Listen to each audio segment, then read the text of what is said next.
జితేందర్ గారు చేసినటువంటి సేవా కార్యక్రమాలకు మేము చాలా సంతోషించి అది చేస్తున్నాము.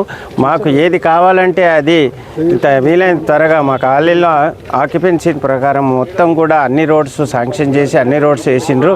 దీనికి ప్రత్యేకంగా మేము ధన్యవాదాలు తెలుపుతున్నాం. కాలనీ వాసులు అందరం కూడా జితేంద్రనాథ్ వెంటుండి మేము మిగతా ఉన్నటువంటి అన్ని సమస్యలు కూడా మేము సాధించుకుంటాము. మేము చాలా ఏళ్ళ నుంచి చూస్తున్నాము. ప్రతి ఒక్కటి కూడా హార్ట్ఫుల్గా ఏది అడిగినా కూడా కాదనకుండా దగ్గరుండి మాకు చేస్తున్నారు. చాలా తిరుమల ఎంక్లేవ్ నుంచి బాగా ప్రతి ఒక్కటి కూడా సీరియస్ యాక్షన్ తీసుకుంటూ ఏ ఒక్కటి కూడా ఎవరికి ఏ ప్రాబ్లం రాకుండా అన్ని విధాలుగా రోడ్లైనా ఈ సార్ ఒక రకంగా చెప్పాలంటే ఈ ఏరియాకు సార్ వచ్చిన తర్వాతనే మొత్తం డెవలప్ అయింది. చాలా కార్పొరేటర్ గారు ఎప్పుడు మాకు అందుబాటులో ఉండి ఇట్లా మంచి పనులు చేయాలని కోరుకుంటున్నాం. సో డ్రైనేజెస్ ఇవన్నీ లేక ఇబ్బంది పడుతుంటే జితేందర్ సాబ్ వచ్చినాక we have requested him and time to time drainage కానీ రోడ్స్ కానీ మాకు ఉన్నటువంటి ఎలక్ట్రికల్ లైట్స్ కానీ ఇవన్నీ ఫెసిలిటీస్ ఇమీడియట్గా ప్రొవైడ్ చేసి రెస్పాండ్ చేసి మాకంతా కాలనీకి ఫెసిలిటీస్ ప్రొవైడ్ చేశారు జితేందర్ సాబ్ గారు. We are thankful to him.